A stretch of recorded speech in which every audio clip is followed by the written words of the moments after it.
ये है BLA media network और आप देख रहे हैं HN न्यूज, हिंदुस्तान की आवाज। यूपी चुनाव में 3 चरणों की वोटिंग के बाद बीजेपी की हालत खस्ता नजर आ रही है, जबकि सपा अभी से बहुमत का दावा करने लगी है।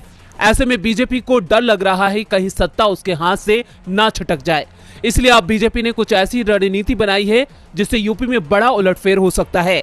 इस रणनीति के संकेत केंद्रीय गृह मंत्री अमित शाह के एक इंटरव्यू से मिलते हैं।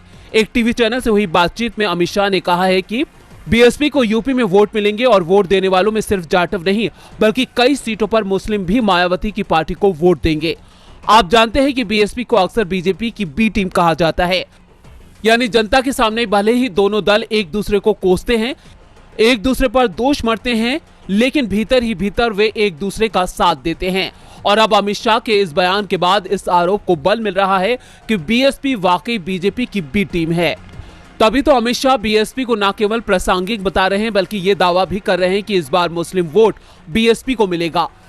अमित शाह का ये बयान 3 चरणों के मतदान के बाद और चौथे चरण की वोटिंग के पहले सामने आया है, जिससे पता चलता है कि बीजेपी को इस बार अपनी हार का एहसास हो गया है। इसलिए वो अभी से ऐसे साथियों को ढूंढ रही है जिनके सहारे सत्ता के लिए जोड़ तोड़ करने की आसानी हो। वैसे अब तक बीजेपी बसपा का न केवल विरोध करती दिख रही थी बल्कि अमित शाह ने तो चुनाव प्रचार न करने के लिए मायावती पर तंज भी कसा था। दिसंबर में अमित शाह ने एक रैली में कहा था कि बहन जी को ठंड लग रही है, इसलिए वो चुनाव प्रचार के लिए नहीं निकली हैं। शाह ने कहा था चुनाव नजदीक हैं और वह प्रचार के लिए बाहर नहीं आई है। ऐसा लगता है कि बहन जी पहले से ही डरी हुई हैं। जिसका जवाब देते हुए मायावती ने कहा था, सत्ता के लोगों को ठंड में जो गर्मी चढ़ी है वो सरकार के और गरीबों के खजाने की गर्मी है। हमारी पार्टी गरीबों मजलूमों की पार्टी है, दूसरी पार्टियों की तरह धन्ना सेठों पूंजीपतियों की पार्टी नहीं है। मगर अब 2 महीनों में न केवल मौसम बदल गया है बल्कि राजनेताओं के सुर भी बदल गए हैं। तभी तो अमित शाह ने कहा है कि जाटव वोट बैंक मायावती के साथ जाएगा। इसके अलावा मुस्लिम वोट भी बड़ी संख्या में मायावती के साथ जाएगा। मुसलमान वोट बंटने से बीजेपी को फायदा होगा ये नहीं कहा जा सकता। ये बिल्कुल नहीं कहा जा सकता कि इस चुनाव में बीएसपी की प्रासंगिकता खत्म हो गई है। मायावती की जमीन पर अपनी पकड़ है।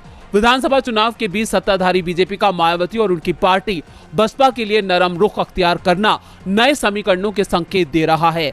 इस बार के चुनाव में कहा जा रहा है कि यूपी में मुख्य लड़ाई भाजपा और सपा के बीच है, जबकि 4 बार उत्तर प्रदेश की मुख्यमंत्री रह चुकी मायावती अब तक अपनी जानी पहचानी आक्रामकता के साथ चुनावी मैदान में नहीं उतरी हैं। मगर अमित शाह के बयान से समझ आ रहा है कि बहन जी ने अब तक तीखे तेवर क्यों नहीं दिखाए।